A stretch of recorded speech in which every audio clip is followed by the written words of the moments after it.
Well, hey there, everybody. It is Wednesday, Writer Wednesday. So here we are doing some fun stuff today. Okay, so today I'm a little bit out of sorts. Things are not all right in Whoville at the moment because we're dealing with situations with my grandma having passed away this past weekend, and we're trying to get slideshows ready and funeral arrangements done and all the good fun stuff. So my brain is kind of like scattered and not overly here, but we're going to try and we're going to rock this thing anyway. So today I wanted to talk really briefly about story structure and the way that is the easiest to be able to kind of give yourself the boundaries you need in order to create a really good story. So not just like in the outline aspect of it, although this should be applied to your outlines, but story structure in the form of either the 3 acts or the 4 quarters. Some people will use more than that, but honestly, I have found that those two variations of story structure are really the best. They give me the most structure in my own head in order to be able to do what I want to do with my writing. And I think you'll find that if you apply them, it will be for you as well. So one of the things that I wanted to talk about briefly is just the way that I use the three acts and the 4 quarters, because honestly, I kind of merge the two of them together. And the reason I do that is because if you're looking at the 3 acts of beginning, middle, end, not all parts are created equally. Your middle section is actually the conglomeration of 2 quarters. So it's a full half of your book where the beginning and the end actually equate to 1 quarter each. So while it's 3 sections total, it is actually better broken out into the 4 quarters. So I use both. And one of the things I want to be able to show you real quick is how I use my quick at-a-glance outline to be able to, I guess, give me that quick gist of where things are falling. And I do this inside of Scrivener as I'm writing too. I just put like a little tick mark and go, okay, this chapter has now hit quarter 2. Whatever. So that way I know visually as I'm writing where I'm at. But here's what it looks like. So for those of you who haven't taken Indie Publishing Fundamentals, this is what my version of the outlining process looks like, so that you can see that I do actually include the 4 quarters and I do actually include the 3 acts at the same time. So let's take a quick look. Okay, so here you can actually see I've got Act 1, Act 2, and Act 3, and Act 2, that middle section, so the middle part of your book, is actually 2 whole quarters. And each one has its own goal. So Act 1, obviously, it's really going to be setting up your exposition. It's going to be giving your reader the who, what, where, when, why, how, and then the inciting incident. Everything that's like really important to set the whole ball rolling.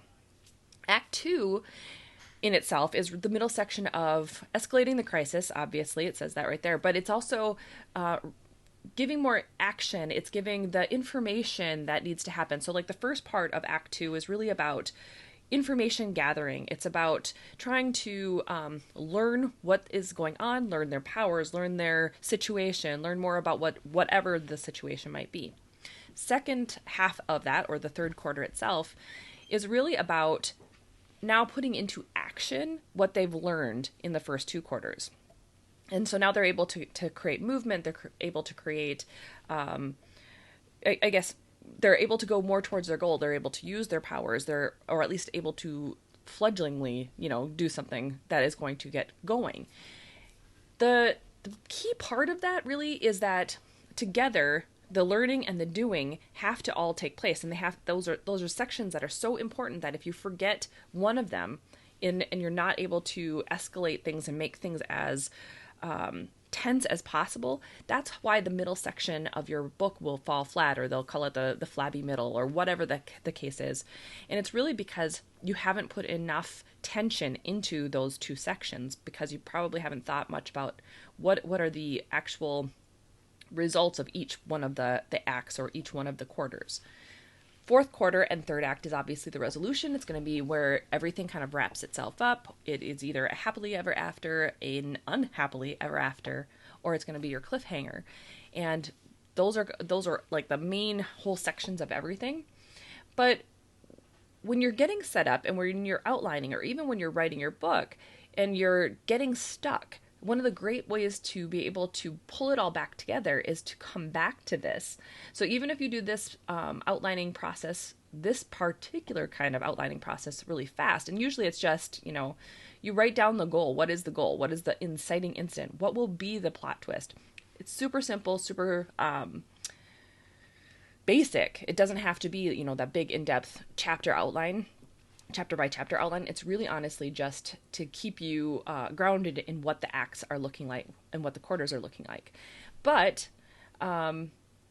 you can always come back to it then. So if you're, in chapter 22 of 30, you're going to go back and you're going to take a look and you're going to try to figure out, okay, where in this aspect is this? And what should I actually be doing? So if 22, that's going to be probably edging towards third quarter. Well, or it probably is in third quarter, then you're going to want to, be thinking about, okay, you're escalating the crisis, and at a certain point in that particular act, you're going to be delivering the resolution idea so that when the resolution itself comes up, it's not a big surprise. It's like, okay, now we understand how these all click into place. But that's how I work it. Like if I'm in the middle of a story and I'm just like, oh, this is like dragging, or I can't figure out why it's not working right or whatever. I don't do that as much with, luckily, the Secret Legacy went really well because of the fact that I did the chapter by chapter outline. But this has always been my go-to. It's always been the one where I'll come back to it and try to figure out, what is it that I'm missing? What is it that I'm trying to accomplish with these characters in this particular section of the book?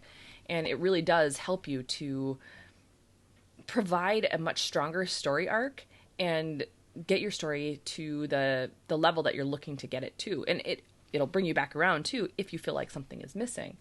So hopefully that's helpful. I am going to switch back around here. Hang on. There we go. And what I would recommend doing then is taking a look or see, this is obviously an Excel spreadsheet. You could recreate it if you want to and just try to come up with your own versions of what was presented there. And otherwise, it is in the Indie Publishing Fundamentals, so feel free to download it if you're a student. If not, hang tight too, because I have a different variation of it that I am working on. It's actually going to be a really cool Trello board that you can then drag and drop and move around, and you'll be able to use it in a little bit more. I mean, Excel's pretty easy. It's pretty, everybody's got it. So it's, for the most part, it's universal. But Trello is actually really nice to be able to move your storyboard around and be able to, like, if you're working on something and it just doesn't quite fit and you want to try moving it to a different section, you can do it. It's kind of like corkboarding, I guess, in a sense. But that'll be part of the Author Revolution Story Cure. And it's only, a portion of it, but it's coming. So that part's already designed and done. Now it's just the quiz aspect of it that I am working on right now behind the scenes. So guys, that is really the basics of the 3 acts and the 4 quarters. Hopefully it made sense. And if you want a little bit more detail, feel free to head into the podcast for today. It should be already available. So go to authorrevolution.org/18. And until next week, we will see you then. Have a great week. Get some writing done, guys. Talk to you later.